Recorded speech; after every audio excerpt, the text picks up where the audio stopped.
Giddy up. Welcome back to Dr. BeeWell, the #1 yoga podcast in the world. I'm your host, Steve Ivanovsky.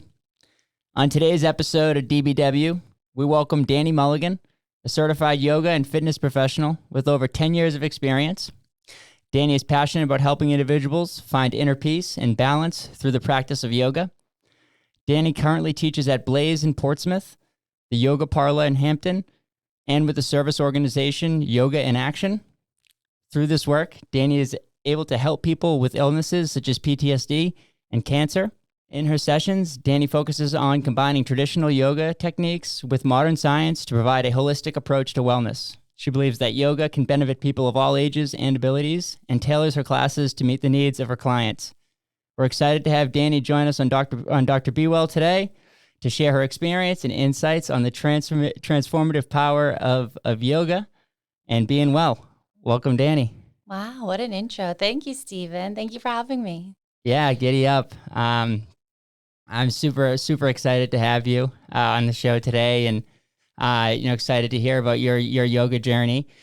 So I met Dani, everyone, just to give you a little bit of background about how I ran into Dani. I was on my yoga journey, getting more and more fit by the day, enjoying the practice and just loving it and dancing my ass off, having so much fun. And one day I show up and there's a new, I was going to Blaze, the studio that I just mentioned in Portsmouth. It's an incredible hot yoga studio and Pilates, and they do all types of transformative stuff. You can't even call it just yoga or Pilates because they're doing all this crazy stuff with your body that you just have to go and come do it because it's a giddy up. So one day I'm in class and there's this new teacher and it's like, okay, she's like starts talking. It's like, oh yeah, okay. Nice soft voice. Okay, this is going to be a nice, easy, class. It's like, and she's like, oh, hold a plank for 4 minutes. It's like, what? And I'm exaggerating, but Dani, that's just unbelievable. She brings this unbelievable calm, into this, into the practice. That's just incredible. That really, really helped me, transform my practice a little bit. And so that's my little bit about how I met Dani. So Dani, tell me a little bit about your journey, with yoga. I think you'd mentioned that it didn't start with yoga, right? Yeah, absolutely. So actually the first experience I had with kind of spirituality in general was in Girl Scouts. I think I was maybe 12 or 13, and some woman came in and we sat and or we laid down on our backs and she had us meditate for, I think it was 10, 20 minutes. And I left there and I didn't stop talking about it, that 10 or 20 minute meditation, for weeks. And it was just the first time I felt so connected to my body, and that I realized that I can connect to my body through my breath. And that was just this huge realization for me as a little girl. And I found out that there was a Buddhist temple in my hometown. So I started going there once a week and meditating with these monks. And it was just life-changing. It was an hour-long meditation. They just sat so still. The first few weeks, I was so fidgety, and, an hour for your first few meditations is crazy. But the more and more I went, the more I really felt this sense of peace and sense of calm in my life. It was during my parents' divorce. So it was during a little bit of a stressful time as a young girl, for sure. And just finding that connection of my breath and my body and being able to self-regulate for the first time in my life, what it felt like was really amazing. So from there, I started just kind of looking around at other places to meditate. And obviously yoga comes with that a lot. And I got into yoga when I was about 14. Started practicing like crazy. I think. So how old were you when the Girl Scouts started? I think maybe 12 or 13. Okay. Yeah, and then started practicing. It's just incredible that you were able to make that connection. It's so young to realize the self-regulate. I think that young kids should all be taught breath work and meditation. It's so cool. Yeah, the self-regulation. But I didn't learn till I showed up at the yoga studio until I was 27. And a lot of people don't. And a lot of people still. Our meditation makes a lot of people nervous because, we're always sitting on our phones or watching TV or something. It's really hard for people to just sit with your breath and nothing else. you know? Yeah, it's And super challenging. It is. And it still is for me sometimes, of course. But I think it's just such a beautiful thing. And I'll never forget lying on my back in Girl Scouts on my yoga mat. And she was just saying, feel yourself sink a little further into the ground with every exhale. And I'll never forget that. And I just felt this wave of, okay, this is it. And I kind of knew in that moment, like whatever I just did is going to come with me. Yeah. You know? I think that's so beautiful because I think that's like an experience that a lot of people have the first time that they get to that point within, their meditative practice or yoga or whatever it is that they're doing to quiet their mind and be present. You get that feeling like, oh my goodness, this is it. This is it. Yeah. This is it. I can't believe this feeling. It feels so good. I know. That's cool to say that you were just like, I wanted to bring that with me. And you knew from that, to have that intuition as, a young kid. That's incredible. I think that, especially going through a turbulent time, going through trauma with your parents, I think that that's, incredible because I know there's probably 1,000 times that as a kid, I could have figured out that this is where I was supposed to be, talking to people and trying to inspire people and bring education and hope to the community. And, but it took me a while to get here, so it's cool that right then and there you were able to, so, yeah. So then 14 is when you started to. Yeah. So, 14, I started to get into the physical practice of yoga. And I think the first class I ever took was a 26 hot yoga class. And, I was just like, what is this? Like, did not know I was coming into the heat. 14 years old. It's wild. Yeah. And I think it's 116 degrees in those classes back in the day. And oh yeah, it was just, I left there and I was kind of like shell shocked. I'm like, oh my God, this is something else. And I woke up the next day and I remember even at that young age, I was like, I feel incredible the next morning. And I just kept going back. I think I bought like a month of the hot yoga.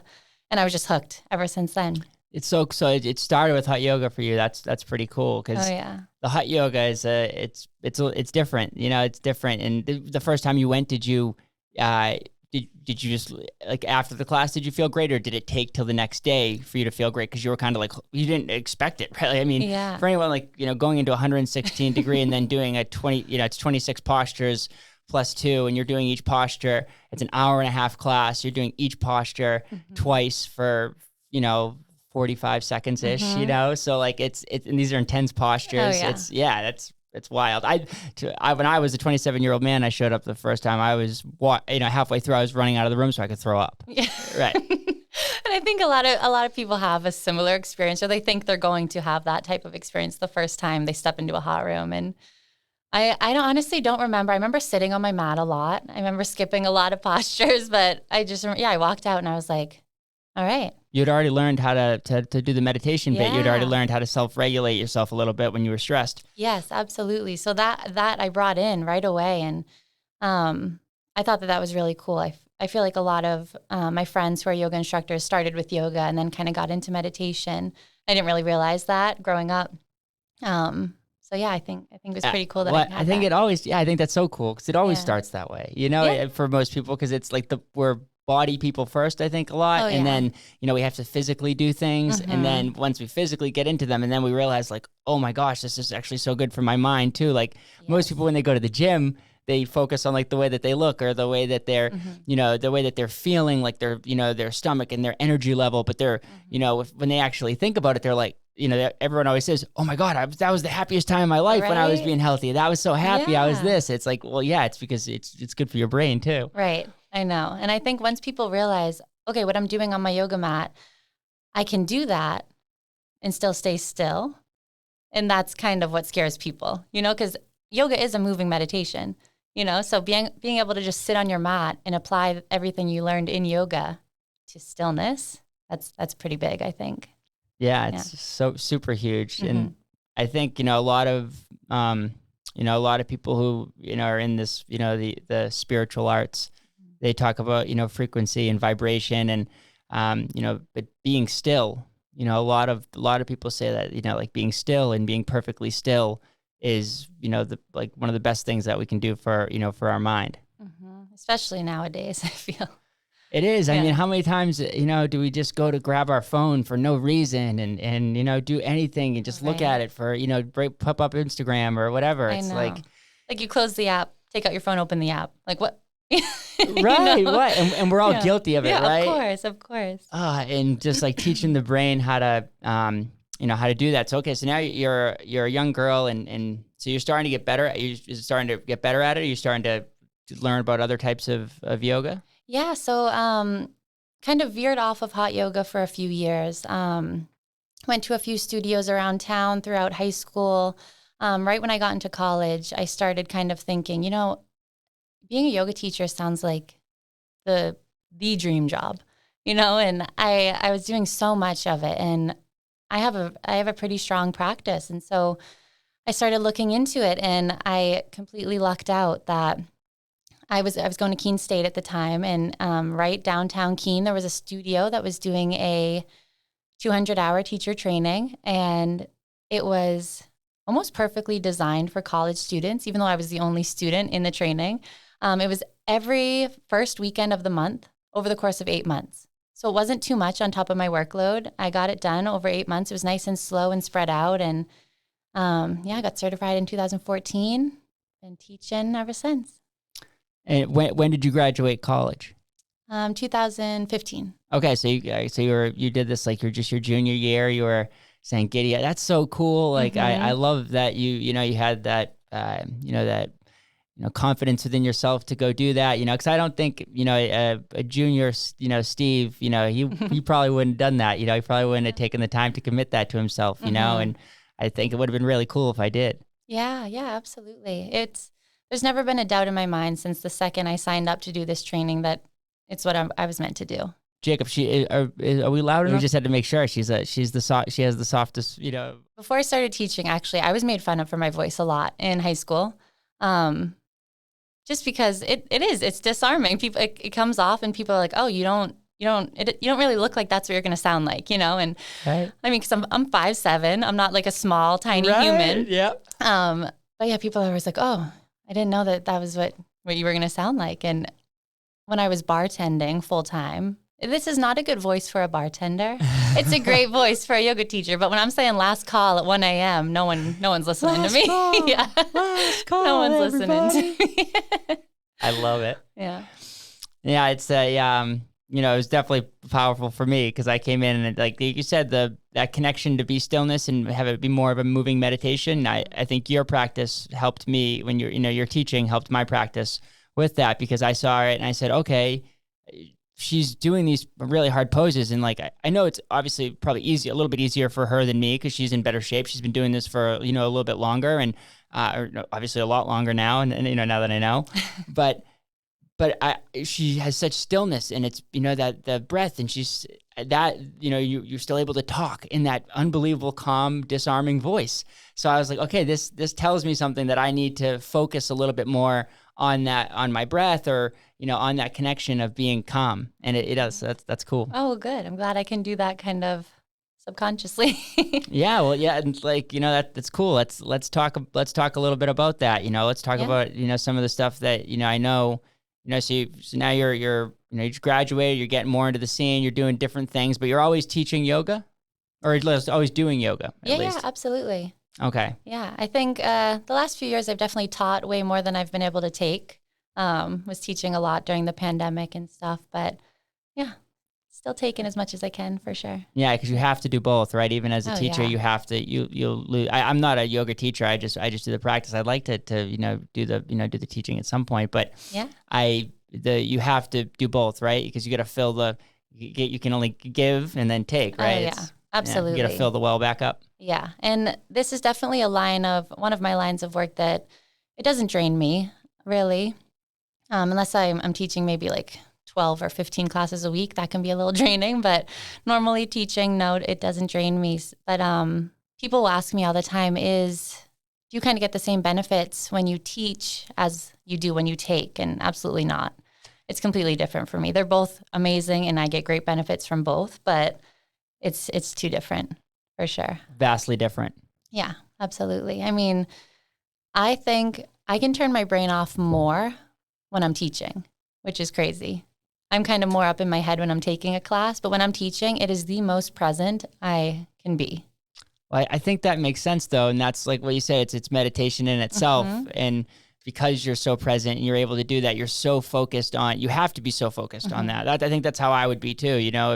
If I'm doing stuff by myself, I can say that I'm focused, and I probably am pretty focused, but no one knows. No one knows. Exactly right. If Steve goes off a little bit over here, whatever, giddy up, Right. But like when you're trying to present to people and you're trying to do a good job of it and you really care about it, which like, people, like I know you do, I've taken, tons of classes with you, and people in your profession do. It's incredible, the focus that it takes. Mm-hmm. Oh, for sure. You can tell when I'm not focused if I like forget your left side on something. Those are the days, Right. And and that's the thing is like, it is pretty hard. You're teaching, a lot of times you're teaching opposite, so for people who might, struggle with their lefts and their rights, that's another thing to overcome, to have to always be thinking I'm telling the opposite of what I'm doing with my body. Cause a lot of times you're practicing with us. Oh yeah. It's a different practice, but you're at least, you're moving with us, and yeah. And honestly, after 9 years of teaching, I can still barely get the mirroring down. It's so hard for me. See, it's okay. Yeah. So, all right. So hard, so I'm not completely up. So okay. So then I know you talk about yoga in action. Mm-hmm. Can you explain what that is? Yeah. So Yoga in Action is an organization that I teach for. We bring free yoga to people all over the Seacoast.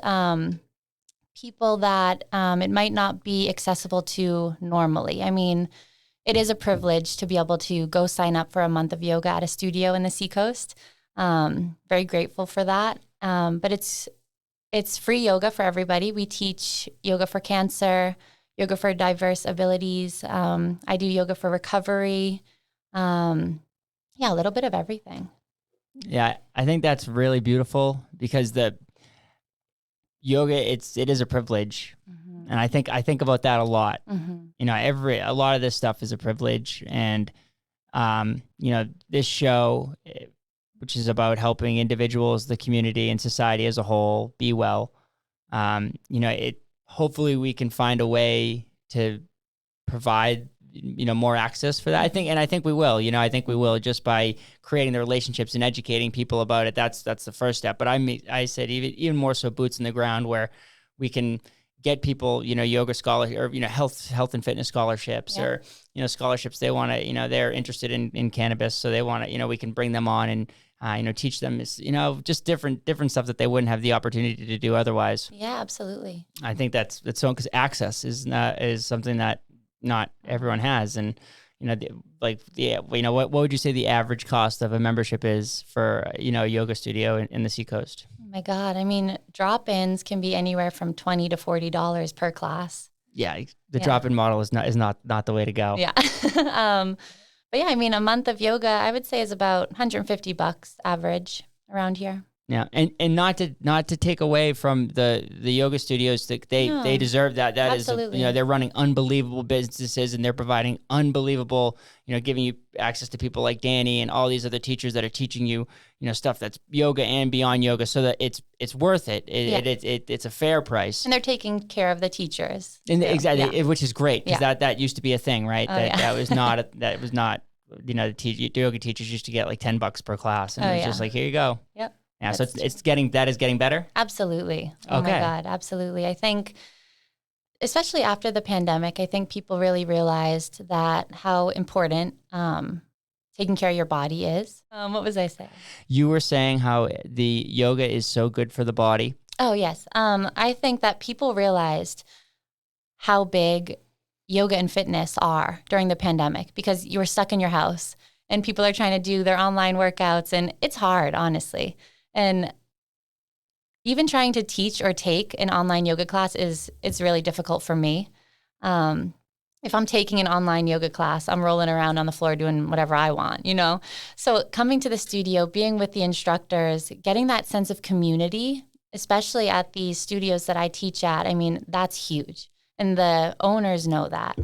And the instructors know that. And the students know that.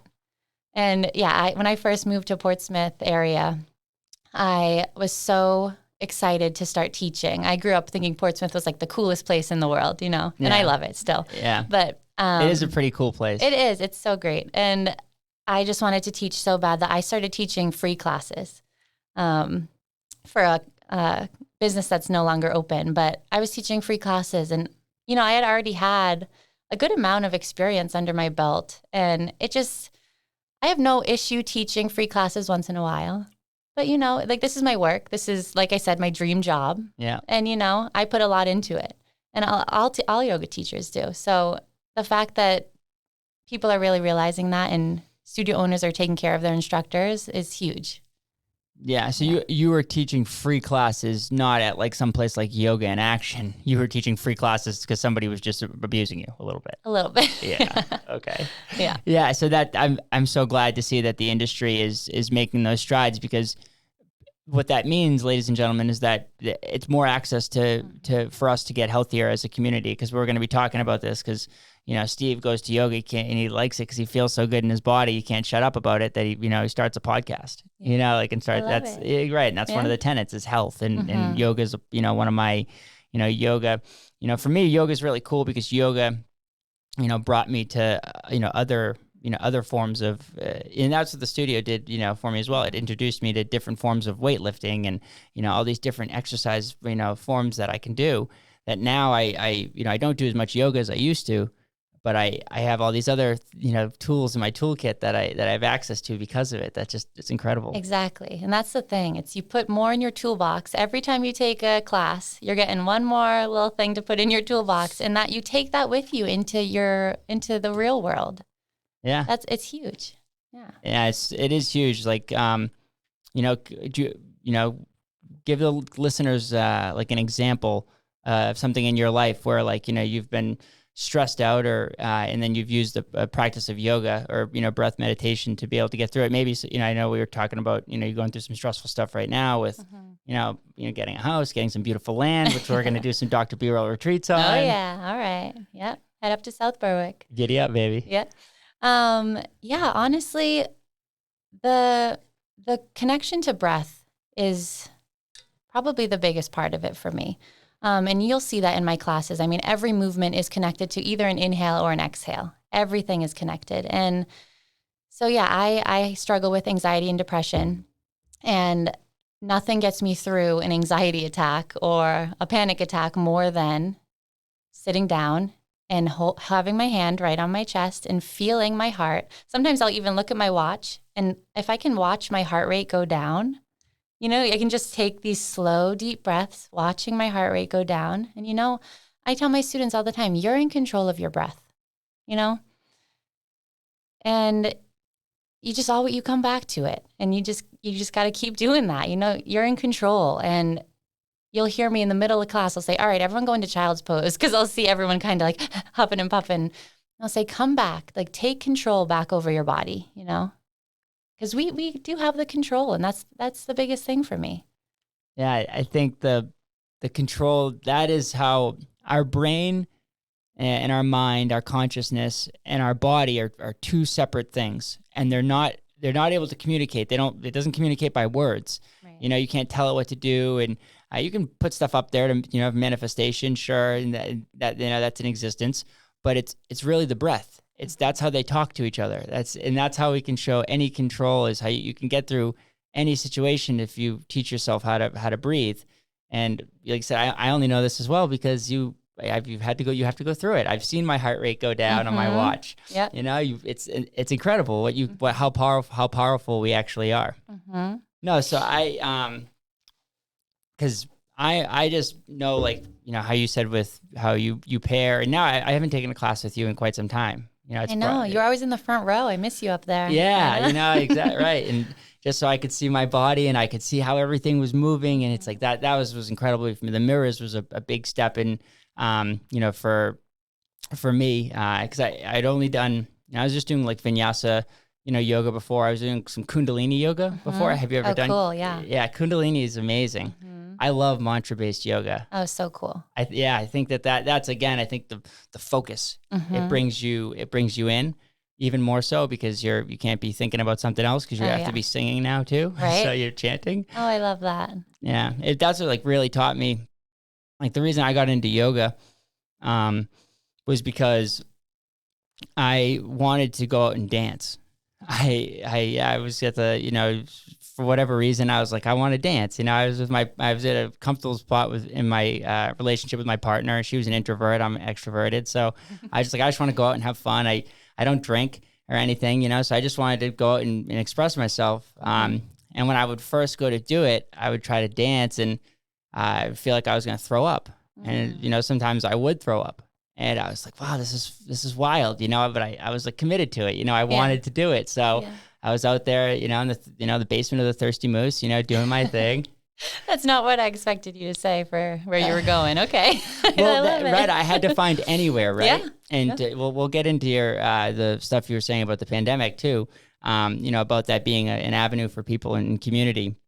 But so I was at the basement of the Thirsty Moose, just looking for any place where I could dance and for live, listen to live music, and I would move around and I would feel like I was gonna throw up, and sometimes I would throw up, and then maybe the whatever third or fourth time I'm there doing this, I learned when I breathe, I had to get through this. I wanted to dance, So when I learned how I could breathe, I would get over some of these some of these feelings, and I could keep dancing, and it's like, okay, this is good. I don't have those feelings, and it was like, okay, this people are still kind of snickering at me and looking at me, or at least that's how I'm perceiving it, and I'm still able to do this dancing.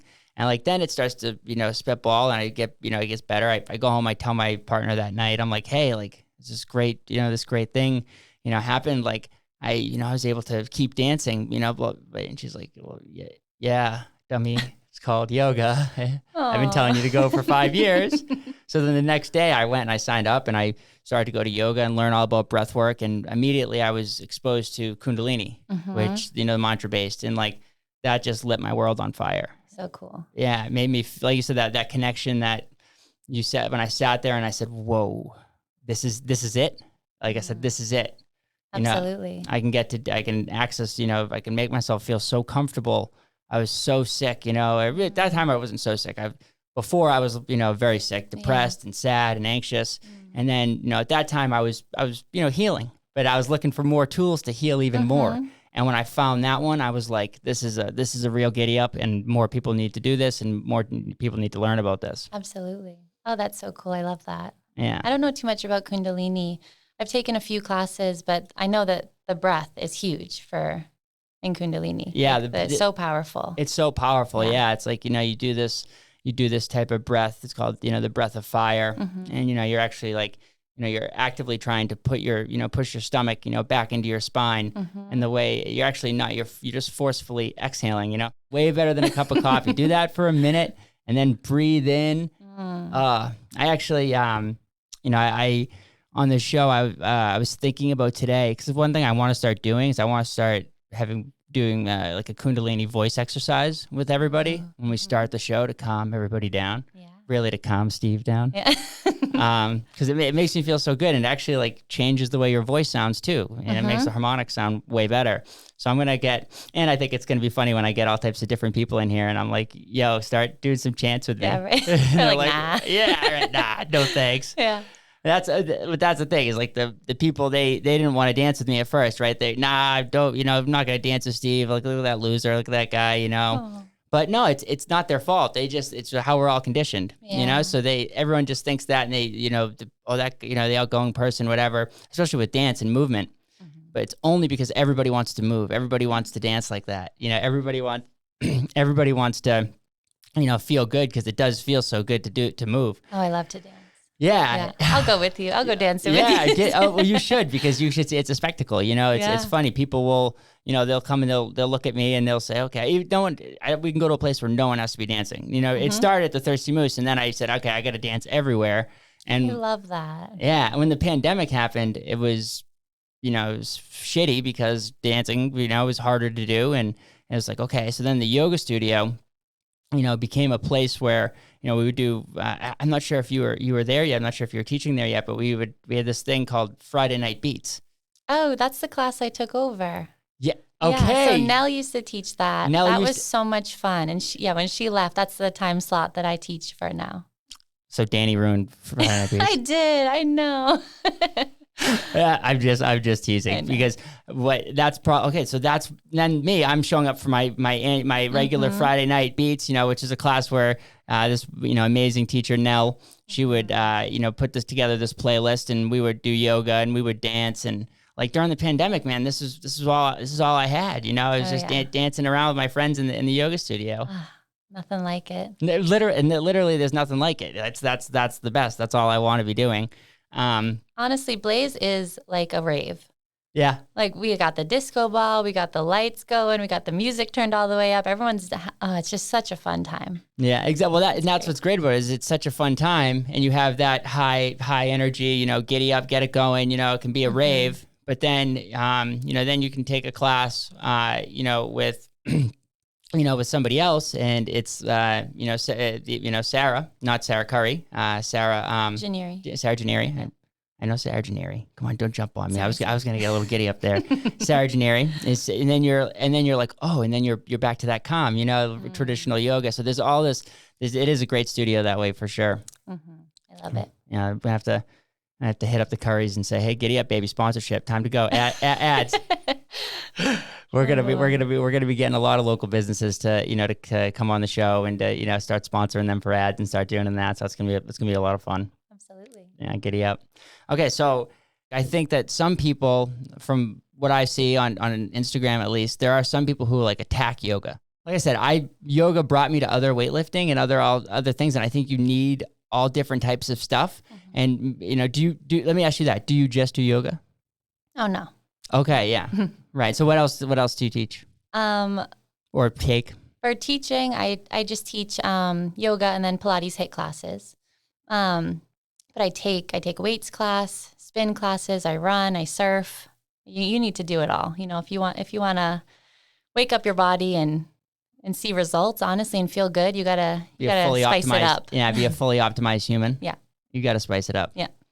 So that's how I feel. And so there's a lot of people who, like, because of that, they attack yoga, and I want that message to change. We gotta kind of change that message. I think that yoga is a piece of a piece of it. And I think it's a big piece of it because of the top side stuff. Oh yeah, stuff in your head. Yeah, yeah. I have a few opinions on that one actually. Yeah, giddy up. I'd love to hear them. So my first thought is I have a lot of I would say, let's just call them gym rats. I have a lot of gym rats that find out I'm a yoga teacher, and they're like, "Oh, I need a better workout than that," or "I need an actual workout." You know what I mean? And I'm like, "Oh, come to my class." You know what I mean? And no shame. Everyone came to yoga as a beginner at first, but it's always great when someone's kind of giving me crap about, oh, you have such an easy job. I think someone called me a paid breather one time, and I'm like, okay, come to my class. And they're the ones that are like running out of the room to go get extra water or something, which is fine. But it makes me laugh because it is a workout. It can be a workout if you want it to be, or it can be a meditation. It can be both. It can be whatever you want to get out of it.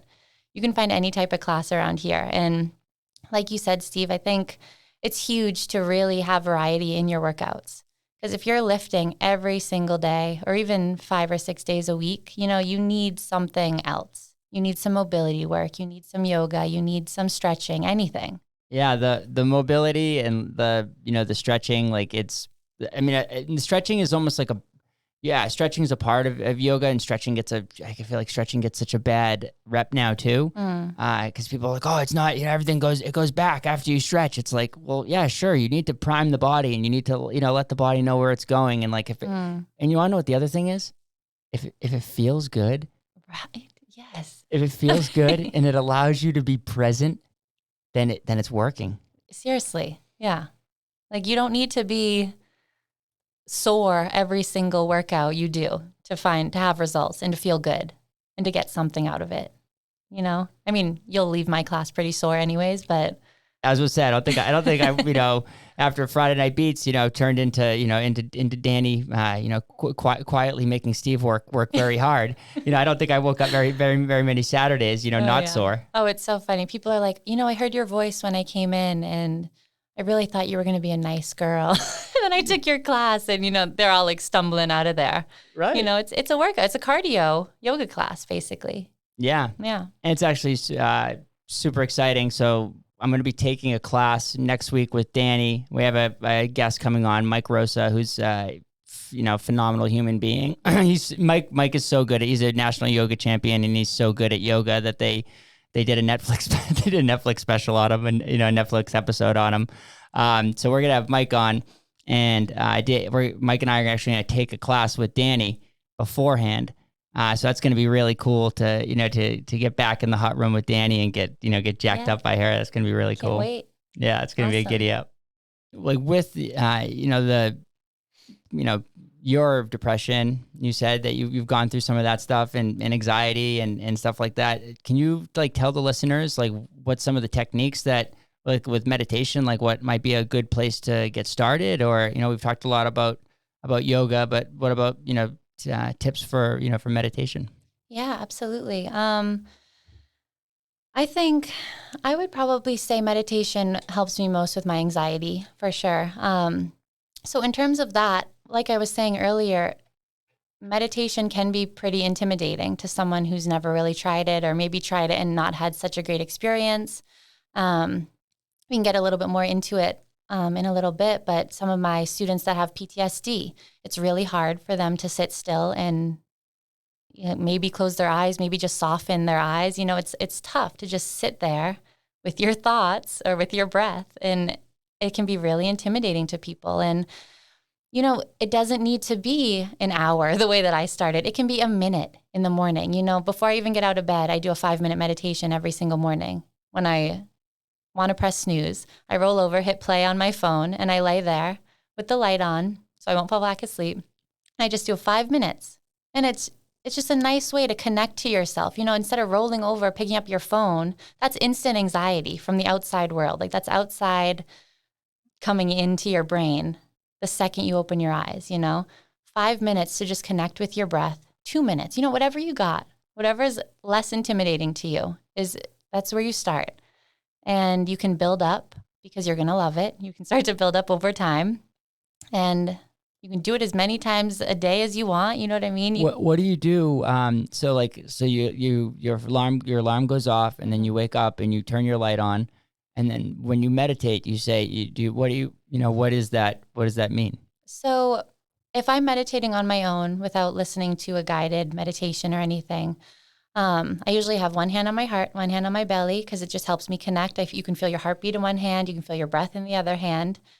That's big for me, just having that connection. So I'm just sitting there. I start to feel my breath. I'll probably take 3 nice big breaths with an open mouth exhale. Then I'll come back, I'll seal my lips and start to just breathe in and out through my nose and really start to feel some heat building in my chest and my belly.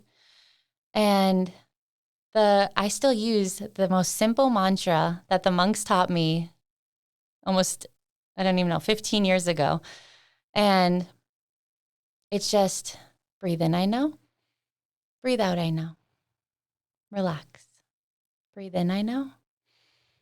Breathe out, I know. Relax. That's it. Just that over and over and over. Simple, to the point. Yeah, that's really nice. Mm-hmm. It's cool that it's brings you back to the original, the monks who taught you that. Oh yeah, they gave us a few different mantras to try out, but the Ajahn David, the one that led the meditations most of the time when I was there, that was the one he used, and that was the one that worked for me. And yeah, the simplicity of it is what I like, Yeah, well, I think that's simplicity. Like we're talking about breath, and that's what a lot of people they say the reason they don't do a 5-minute meditation, the reason they don't do that in the morning is because they say, you think that's going to that's not going to help pay my bills or do any of this crazy stuff, and they're unable to make that connection. Mm-hmm. I was unable to make that connection. Yeah, I never thought that this could be something that would be helpful to me. Mm-hmm. And breathing is every morning I try to wake up and you look at your phone, the alarm goes off, it's like, maybe we should get a different alarm. That's probably what I should do too.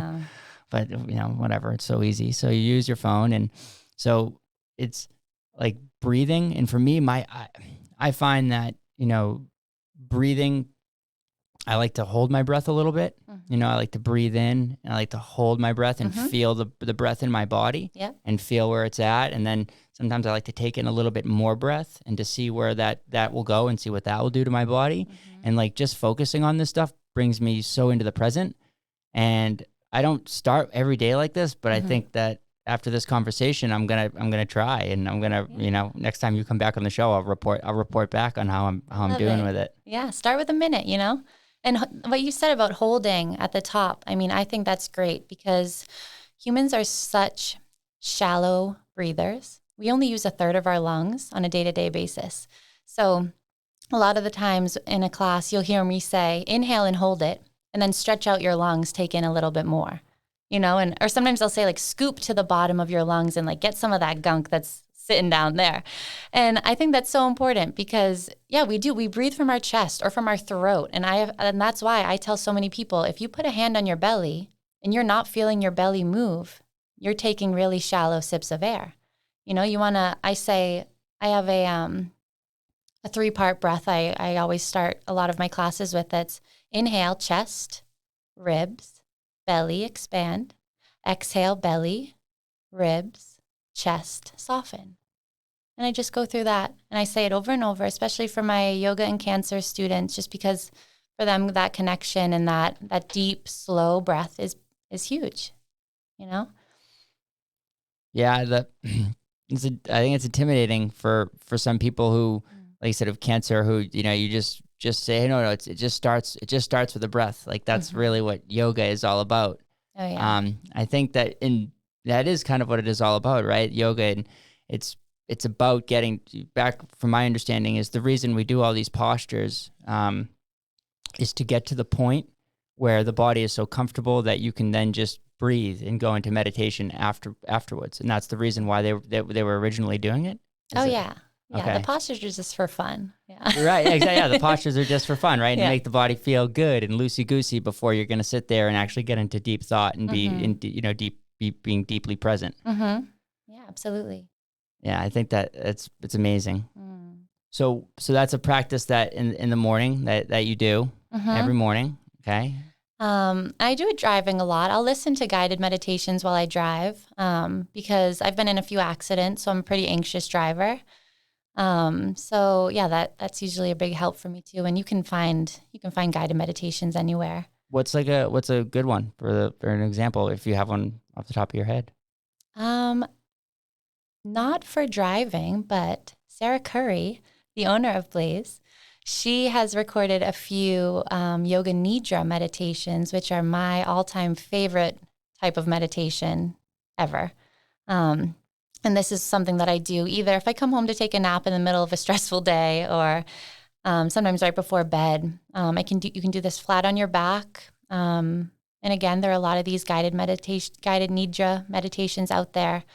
It starts with body awareness. So it starts with a few deep breaths. You'll set an intention, something that you need out of this next 10, 20-minute meditation. It will go through a body scan.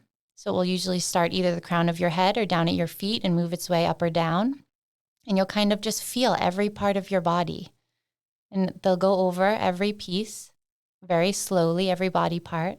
You kind of just think about breathing or sending your breath into those spaces.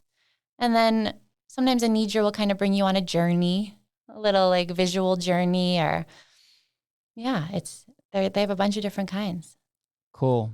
Yeah. Yoga nidra is something that's fascinating to me. Because at first I was a person who couldn't quiet their mind at all. And then yoga taught me to kind of, okay, we can start quieting the mind a little bit, but we got to be moving to do that, and then learned, okay, you actually don't need to be moving to do that. You can exist in stillness. And, Shavasana is the last pose in every yoga teacher. Every yoga teacher who teaches any class, the last pose is always going to be a Shavasana, which is when you're, laying down and being still. And so, knowing that I could, that I could do that, the yoga nidra still seemed pretty like intimidating. You're going to lay there for an hour. Yeah. Like that's what the class said. That's kind of what the description of it is. You're going to lay there for an hour, get your body comfortable, and but it's incredible.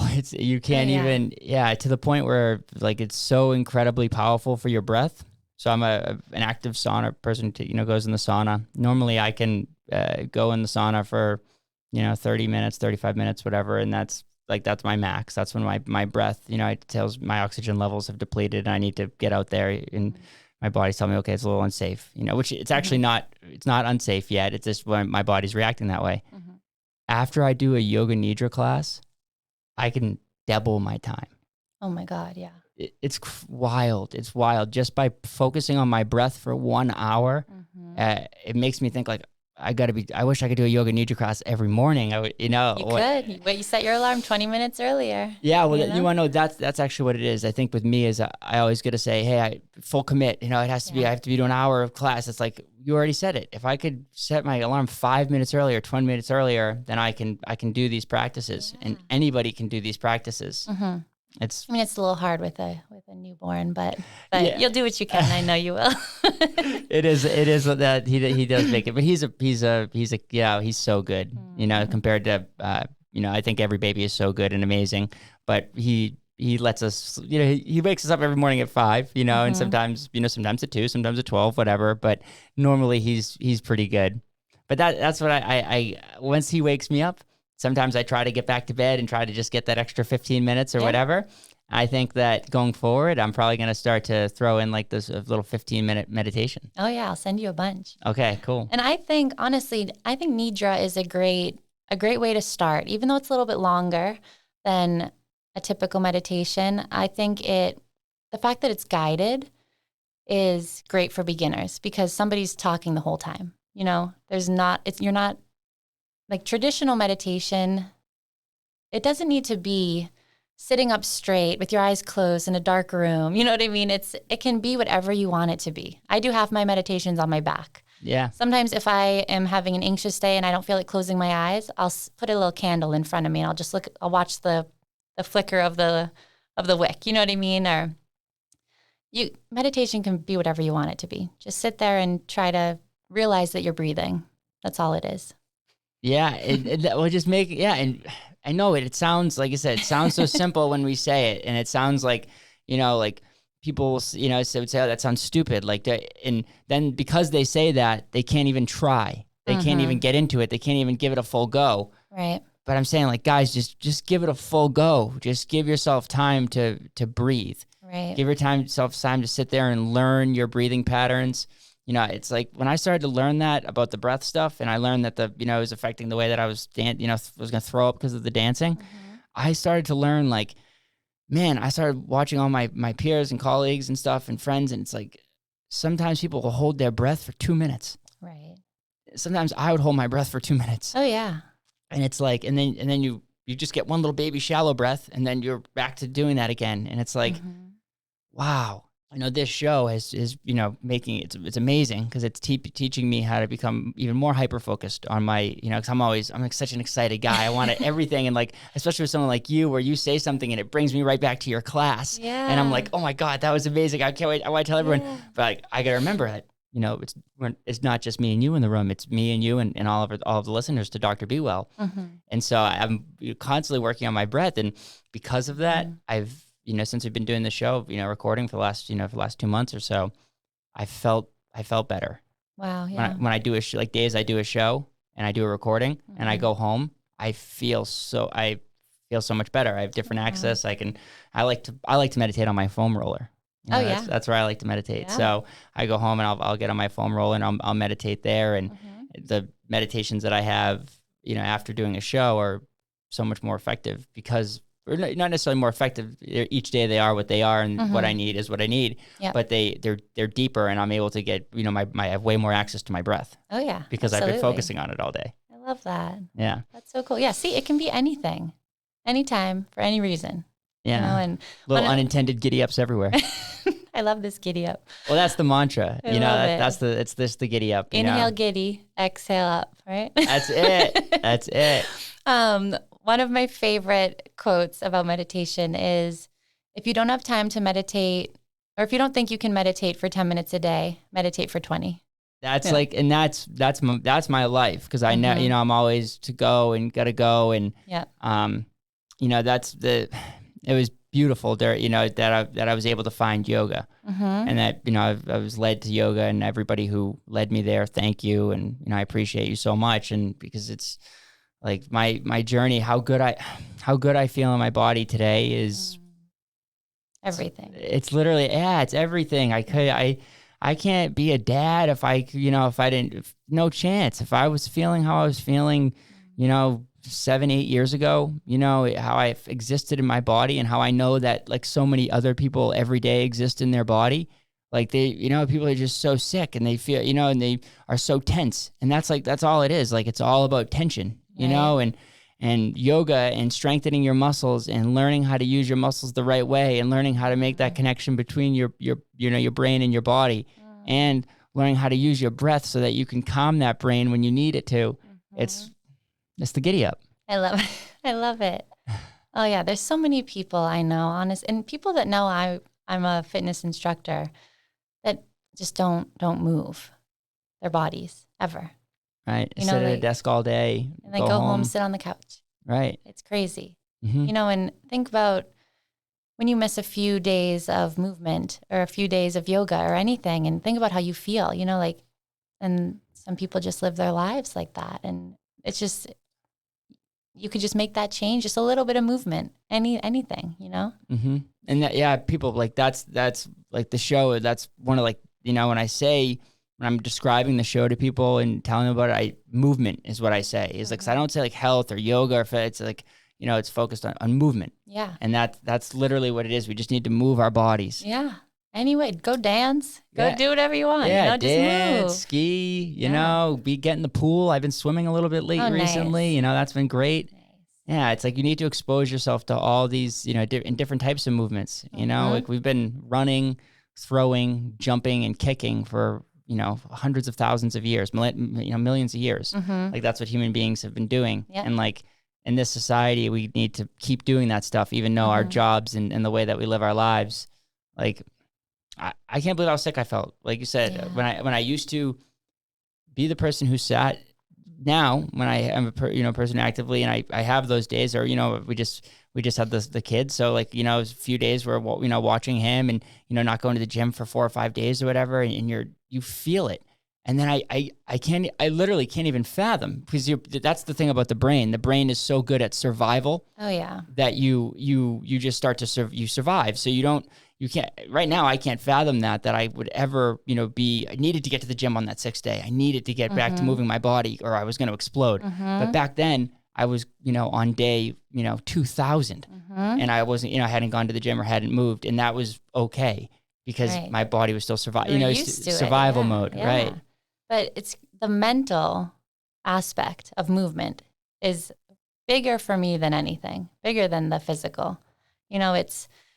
I, especially dealing with depression in my past and anxiety, it's just, if I'm not moving for a couple days or a couple weeks, if I'm having a really low dip, it's making it way worse. And I know how hard it is to get out of bed and drag yourself to a class or to the gym when you're that deeply depressed. I get it.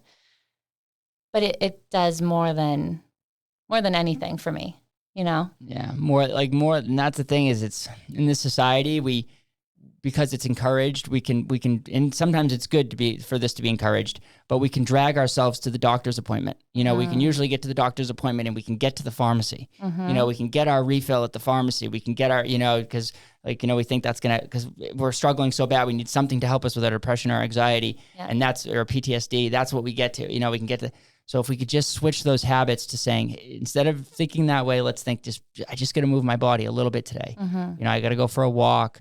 I got to get outside. It's everything. It's the one of the biggest things, if not the biggest thing to create, for an optimized, healthy human being. Yeah, absolutely. And I mean, personally, I have no shade on taking medication if there is a bigger depression or anxiety issue. I personally know for myself that if that's not the route I want to go down that day, I'm going to go for a run or a yoga class or go lift some heavy freaking weights instead, Yeah, exactly. And last thing I want to chat about is just this Buddhist monk experience. Yeah. So how long were you doing that for? All through high school. Okay. That's so cool. Yeah. And what did that's amazing. Like once a week you were going to this place? Yeah. It was every Wednesday night. So actually at this time when my parents were getting divorced, my aunt, who was just so close to us, was diagnosed with pancreatic cancer.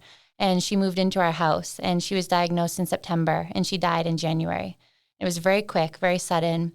And this time by myself to come, step away and not be, I mean, I know social media wasn't as big then, but not be watching TV or sitting on the computer or doing anything, just really sitting and processing these two really big things that were happening for a really young teenager.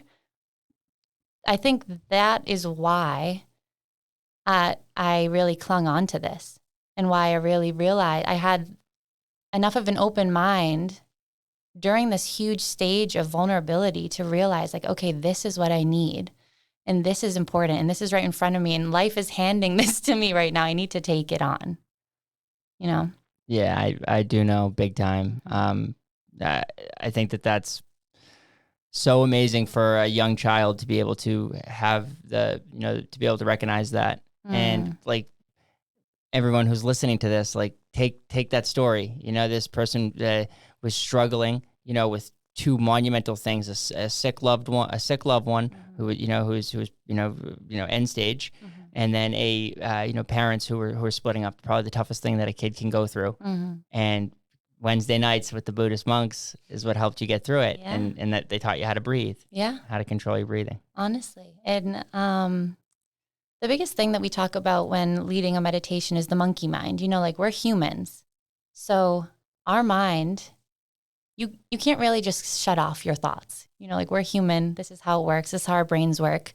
And I don't want to butcher this, but we always say, come back to the breath, come back to the breath. You hear it in yoga classes all the time. Come back, come back. And one of the things Ajahn David had always said, he would say, think of meditating as like watching a cloudless sky. So when a thought comes in or when a cloud passes by, it would be foolish to cling on to that cloud, to be like, oh no, this cloud ruined my day. I can't believe this cloud ruined this perfect skyless day. It's like, it would be foolish to cling on to it, So just let it go. And then start over. And that's all it is. And you can get frustrated. I don't care. No one cares if you're getting frustrated at your thoughts. I still do. I meditate every day and I still do. I'm like, oh, come on. I just want a moment of silence, But, there's no point in clinging on to it, You are not your thoughts. Mm-hmm. That was a huge, huge one for me. Huge. And Ajahn David, giddy up, brother. Thank you for teaching Dani that, and thank you for likely helping Dani teach me that. Oh yeah, he was the realist. Yeah, that was it's an amazing thing. It's been amazing to have you on today, Dani. The just everything that you've taught me, in the relationship that we've had has been great. Taking your classes, I hope that if anybody who is local to the Seacoast can get a class, can go over to, Blaze or the yoga parlor, or, look into yoga in action, or I know, Thursday nights is the, yoga and cancer yoga. Yeah. So we'll put links up to all this stuff when we post Dani's stuff, so if you have anybody in need or, whatever, you can just send it out. But yeah, Dani, I just want to say thank you so much. It's been so incredible today. You are an amazing, beautiful, disarming human being. And it's truly been a giddy up. So thank you so much. Oh, thank you, Stephen, so much. I can't wait for you to come back to Blaze next week and come to my class. Yes. I'm so excited for that. We're going to we'll be releasing all that content too. It's going to be great, everyone. You're going get to see how, how I try to live my life and how I try to be well. And that's all I'm trying to do is just help us all and help, everyone do that. Be well.